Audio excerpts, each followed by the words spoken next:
Welcome back to Mae Sot, Thailand. It is Monday, October 19th, and this video is going to be a little bit of a grab bag update video, I think.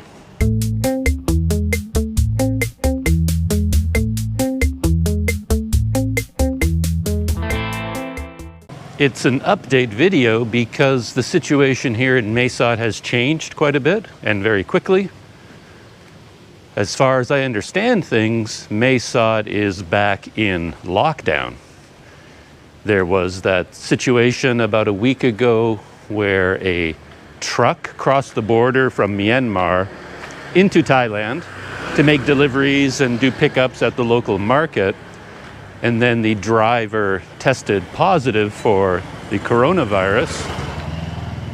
And that set off a lot of activity among the city officials and health authorities. And they went out and did a lot of testing. They tested all the people that this driver came in contact with, and then all the people those people came in contact with. And in the initial days of the testing, all the tests were coming back negative. But then 2 people tested positive. It was a wife and a husband. The newspapers are referring to them as Myanmar nationals, but they live here in Mae Sot. And they had had contact with this truck driver, and they tested positive for the coronavirus. And then they spread out and started testing their family members and people that they had been in contact with. And since then, 3 more family members tested positive. So I believe the total now is 5 here in Mae Sot. The wife, a husband, their daughter or a son, and a niece and a nephew. So those 5 people tested positive. And in response to that, the health authorities put in a lot of restrictions. For example, at the beginning, they changed the rules for drivers coming across the border from Myanmar into Thailand. They could no longer drive into Mae Sot. They had to drop off their goods at another location. And they could only stay in Thailand for 7 hours before returning back. All kinds of little rules like that. But then they updated that, and now, as far as I know, the border crossing is completely closed. Friendship Bridge 1 and Friendship Bridge 2 are both completely closed, even to commercial traffic. And what I read this morning was that the bridge closure is going to last 1 week, and the lockdown here in Mae Sot is currently scheduled to run until the end of this month, until October 31st, and then I assume they will reassess at that time. Again, I have no official sources for any of this. I'm just repeating what I read online. There were a couple of articles from the in the Bangkok Post, and there was a couple of posts on the local Facebook group, What's Happening in Mae Sot.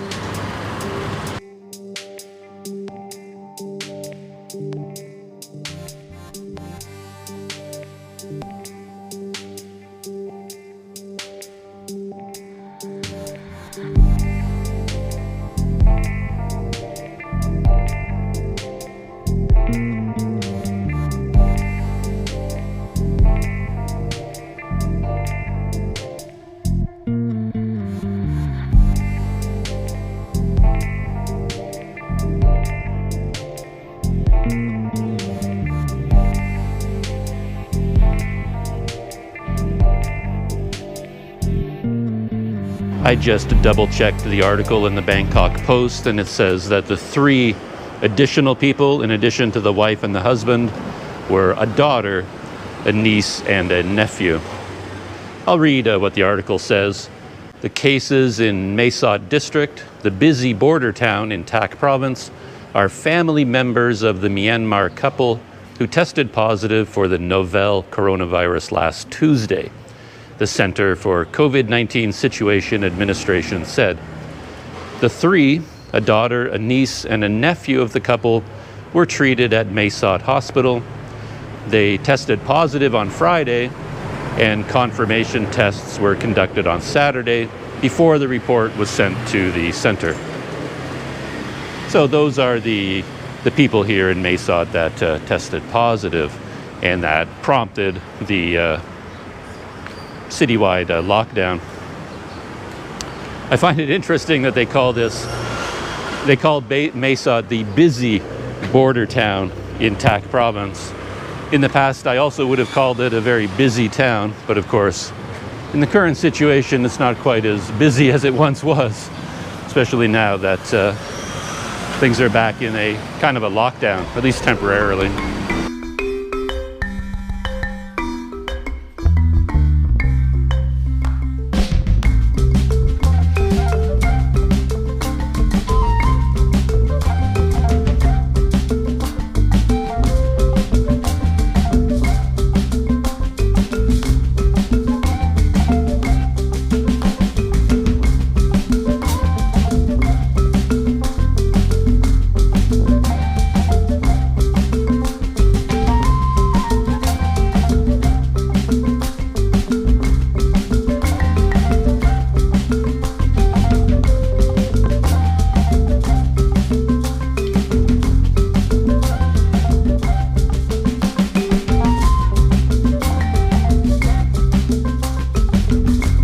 Just walking along one of the busy downtown streets here in Mae Sot, and check them out.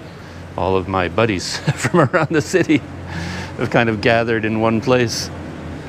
All the little collection of street dogs. Hey puppies. Oh, one right down here. They're too involved in their own world right now. They didn't want to bother with me. No barking at me today. As far as the lockdown measures go, the Ministry of Health posted one of those official infographics that they like to do here, and it's all in Thai. I can't read it, but someone from the What's Happening in Mae Sot Facebook group translated it into English. So, as I said, this infographic from the Ministry of Health is all in Thai, but a local foreigner translated it all into English, and these are the main points of the lockdown as they stand right now. Point 1, some areas of Mae Sot will be quarantined. I don't know what areas though. 2, Wats and mosques are closed, so temples and mosques are closed. 3, all schools closed. 4, all restaurants are takeaway only, so that is certainly going to impact on my newfound coffee shop lifestyle here in Mae Sot. 5, shopping malls are open but must use caution, so I assume that means all of the measures that monitor people as they go in and out, signing in, temperature checks, hand sanitizing, and using the QR code to log in and log out when you leave. All of that will be enforced more strictly now. 6, all bars and pubs closed. 7, no large gatherings, massage and fitness clubs closed. And this will continue until October 31st. So that appears to be the rules of the new lockdown that we're under here in Mae Sot right now.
I've seen these little sets of chairs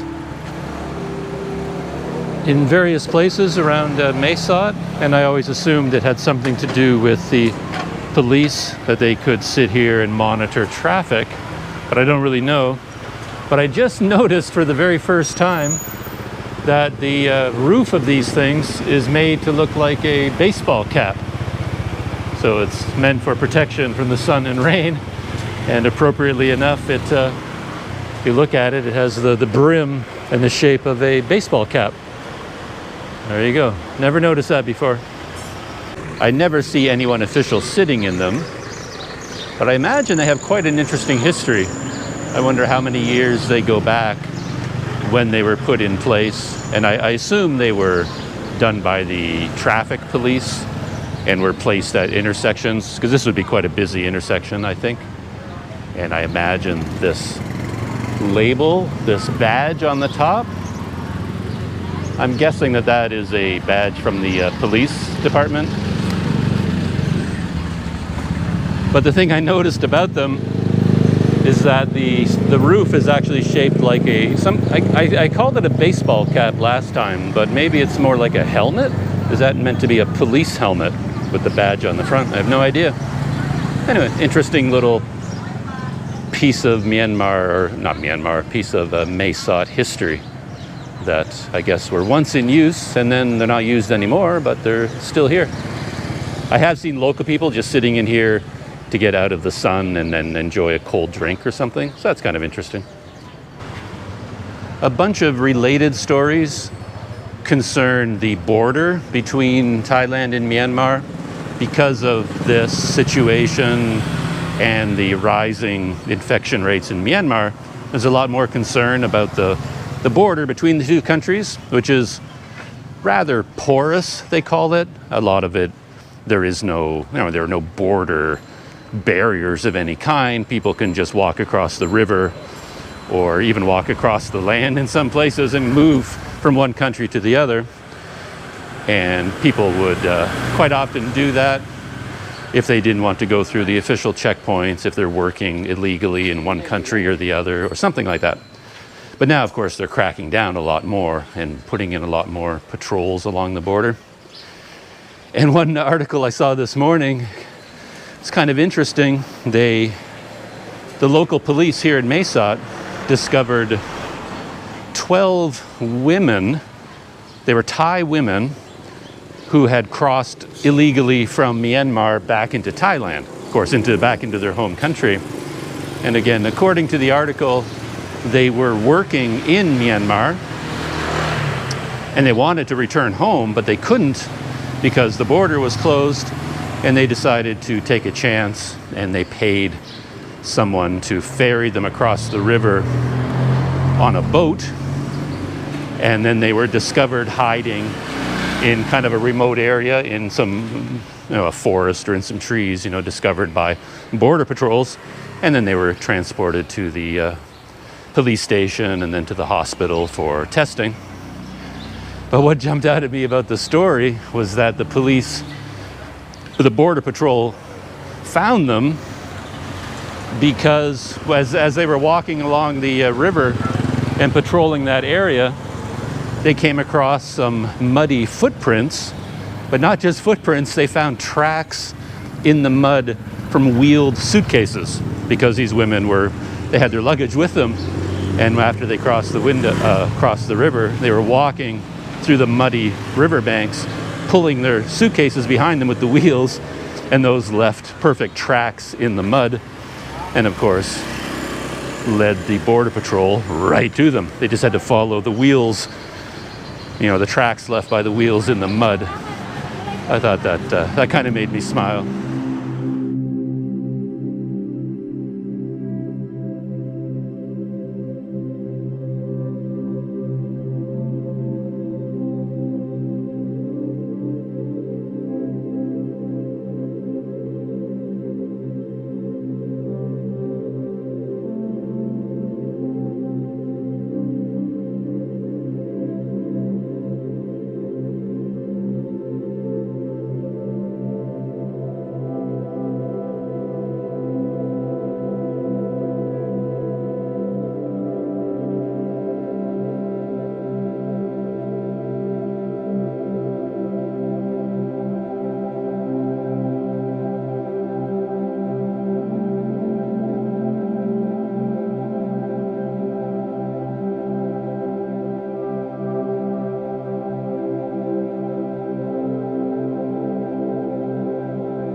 This is the central produce market area of Mae Sot.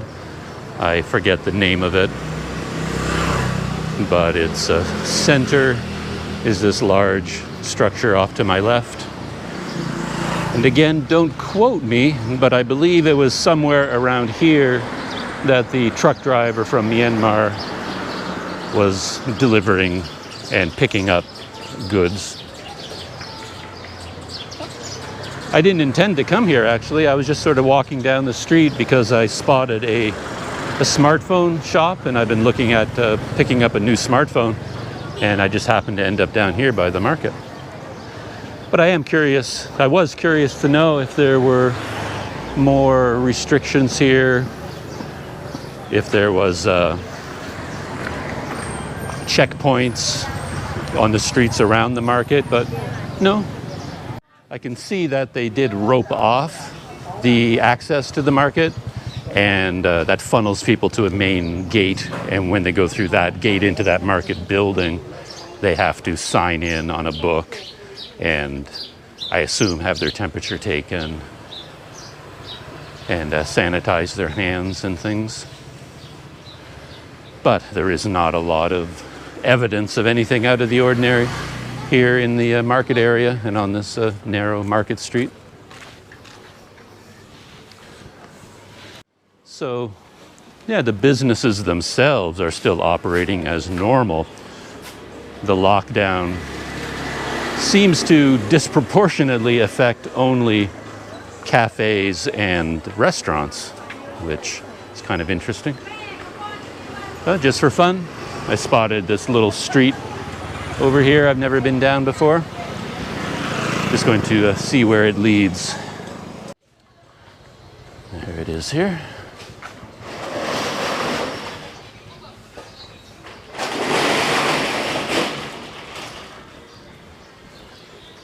I always like ducking down these small streets. You never quite know what you're going to discover.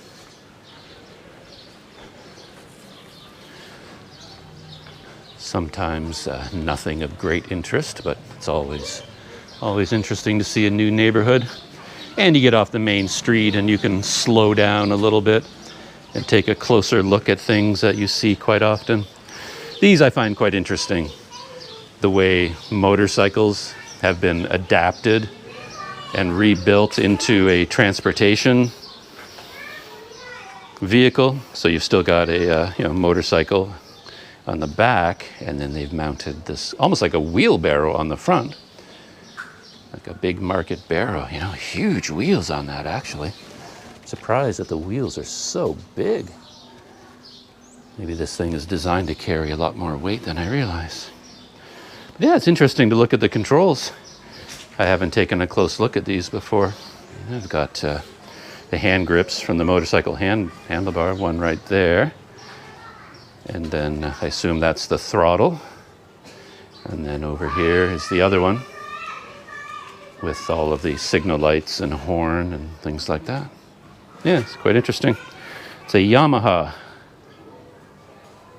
And it has 2 shock absorbers on the back, and I assume that's to accommodate the weight of whatever load they might pile onto this carrier on the back. Interesting. Continuing down the street. Hello. What's that? No, what is there?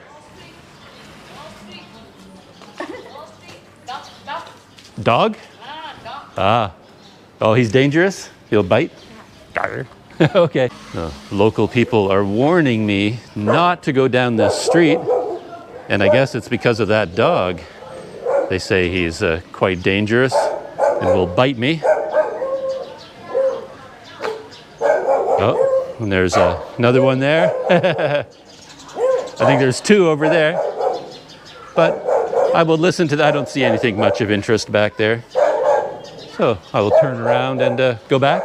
I'll go back this way.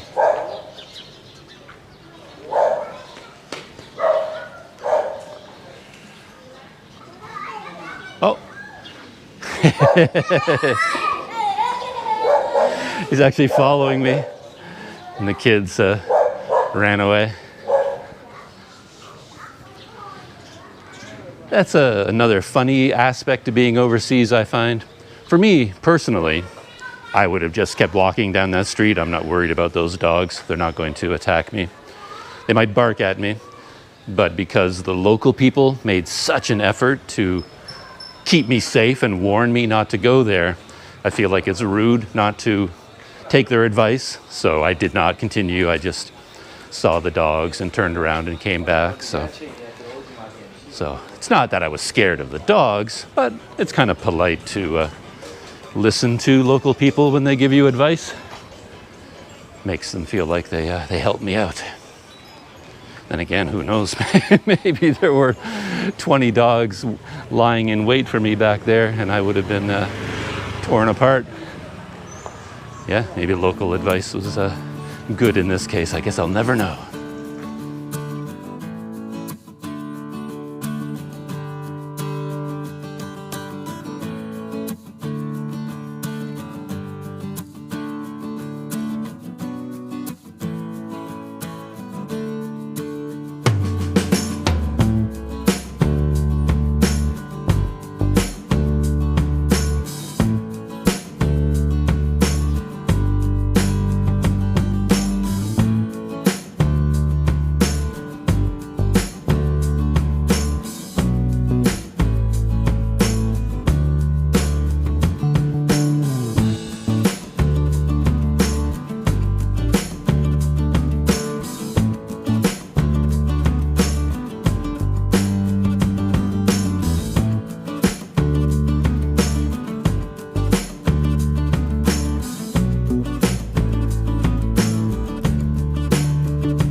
I've been to this market area many times, but I haven't really shot a lot of video here, mainly because most times that I've been here, it has looked like this. There is not a lot of activity. A friend of a friend comes here to that market area all the time to have breakfast, I'm told. And this apparently happens early in the morning. So I've sort of been interested in coming here early in the morning and seeing what's happening for breakfast. But I'm not sure exactly where she goes. I'll have to find out exactly what place she goes to get this local breakfast. And that might be something interesting to do one morning.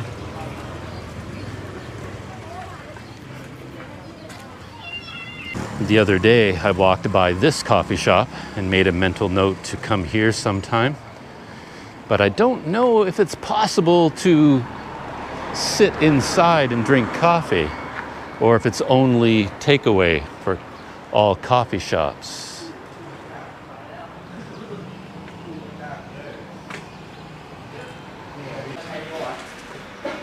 Oh, this is the inside of the Great Coffee and Tea.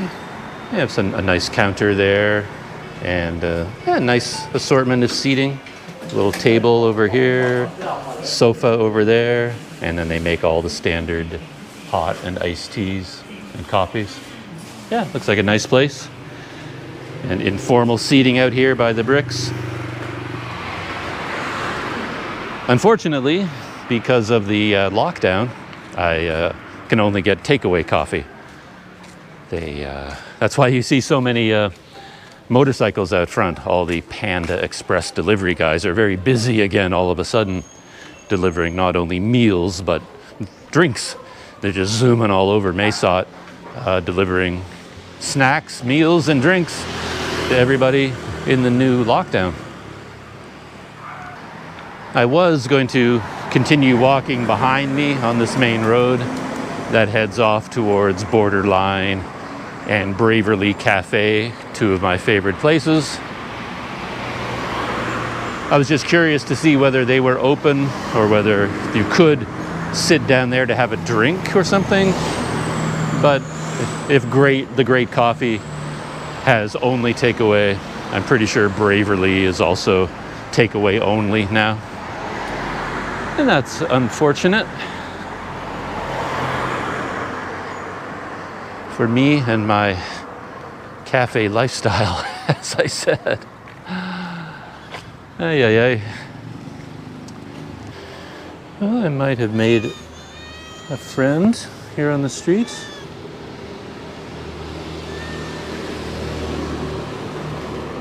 Hello there.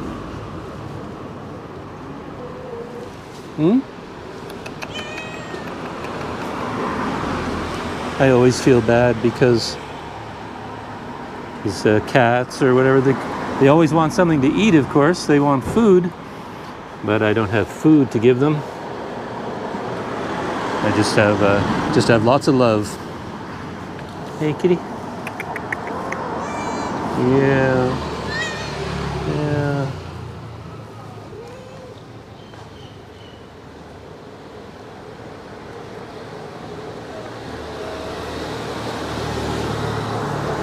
See you there.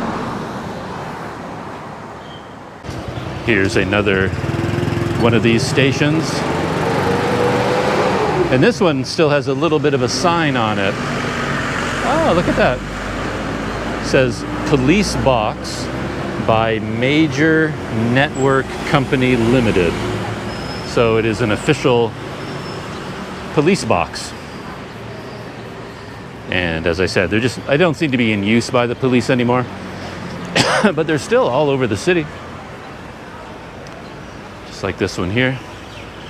And this one has Rotary International on the front. So I'm at 7-Eleven and I'm going to pop in to pick up some milk or something. Curious whether they've increased their COVID-19 measures or not. I keep walking by these scales around town, and they seem to be in good condition and they're probably accurate.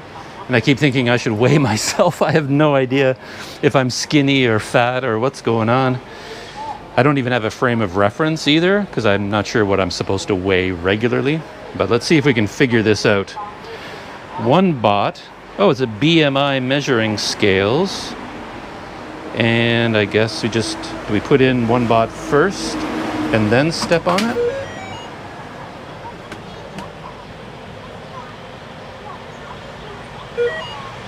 $82.8 kilograms, I guess. And I'm supposed to push a button? Maybe? There's a whole bunch of information here, but it's all in Thai, so I can't read it. I don't know what it's saying. And just to be super accurate, take off those, that's got to add like 5 kilograms, right? So let's get that super accurate reading. Let's try this. Half a kilogram, so 82.3. And me being me, I don't even know what that means. I have to translate it into pounds first before that makes any sense to me. Canada does use the metric system, but I grew up with imperial. And for some of the metric, I've switched over in my head. I think in terms of kilometers. I don't think in terms of miles, but I still don't think in terms of kilograms. A kilogram doesn't mean anything to me. I only think in terms of pounds. So I'll have to get my phone and do a conversion.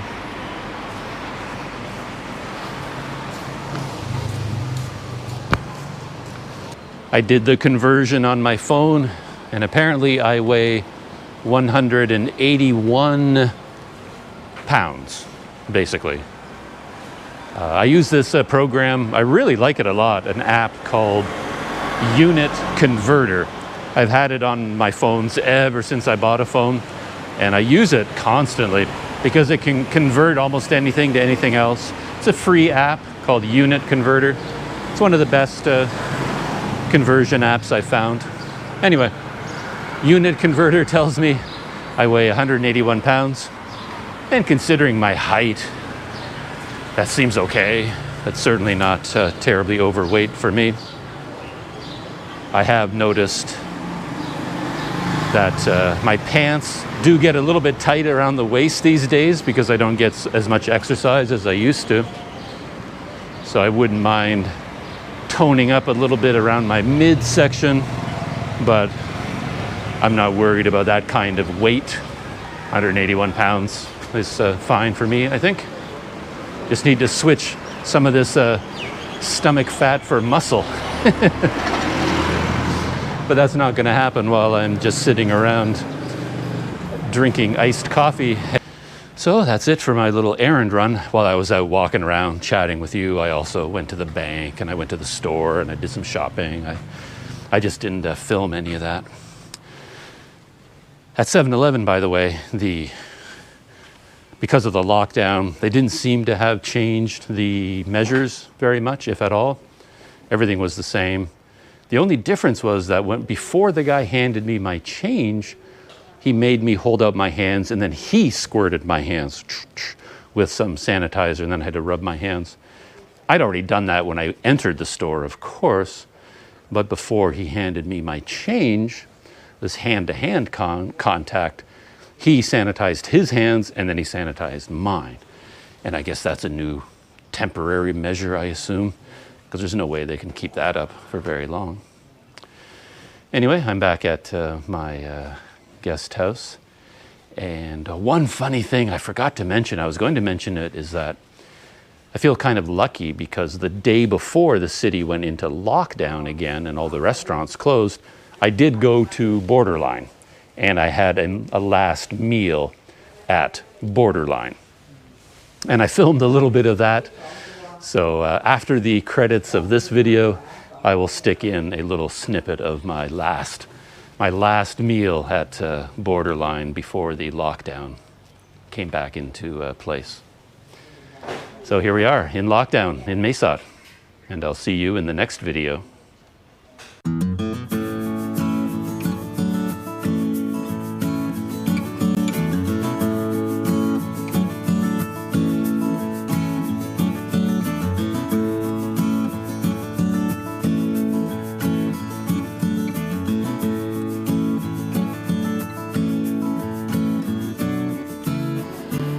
Well, I'm back at one of my favorite places in Mae Sot, if not the favorite place in Mae Sot, Borderline Cafe. Just thought I would come here for lunch today, and I ordered one of my favorites, the Shan potato salad, and my favorite drink, the lime basil drink. And I ordered one of my old favorites, which I don't think I've shown on a video for a long time, and that is the Shan pumpkin soup, which I like a lot. So that should be coming out in a minute. Yeah, just the smell of the potato salad has my mouth watering.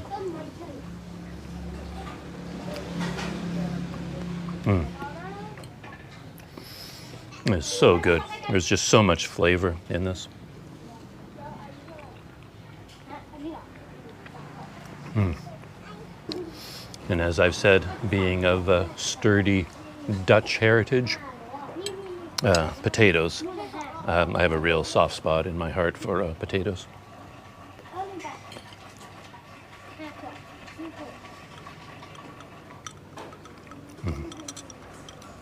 Let's give this a try. So good.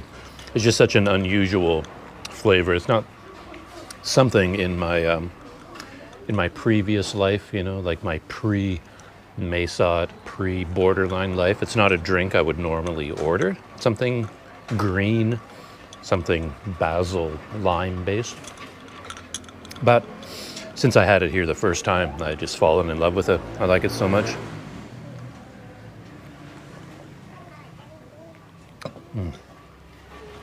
Well, I'm gonna settle in and enjoy my potato salad.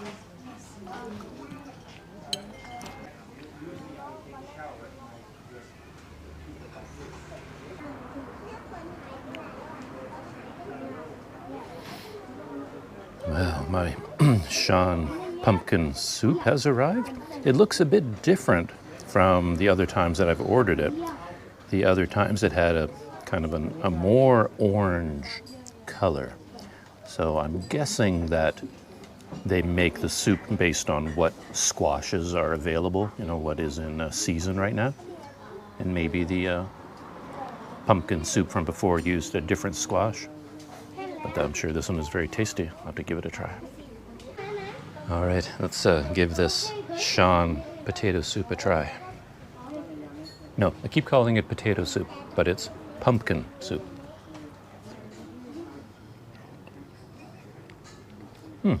That's good.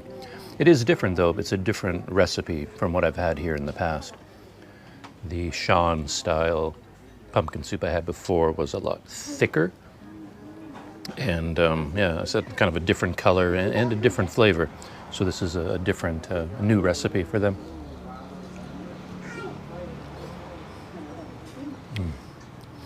I think I prefer the other one, the one that I've had in the past. It's a bit more exciting because it was so thick. So there was so much squash in there blended into the soup, and it had a different texture and a different flavor.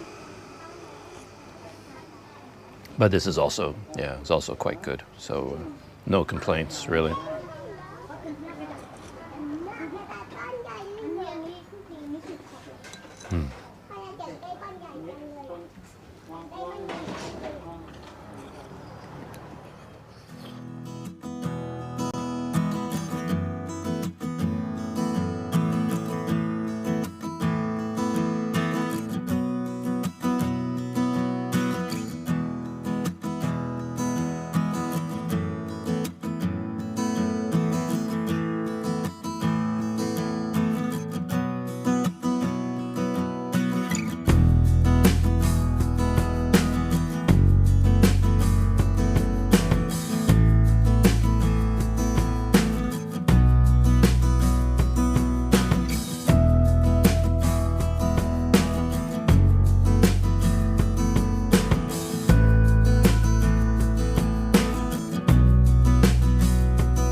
I made another new friend. Here, puppy. Yes, look at him. Got a ribbon on and everything. No, how are you? Hey? Yeah, friendly, but a little bit nervous, huh? Aren't you? A little bit nervous? See ya.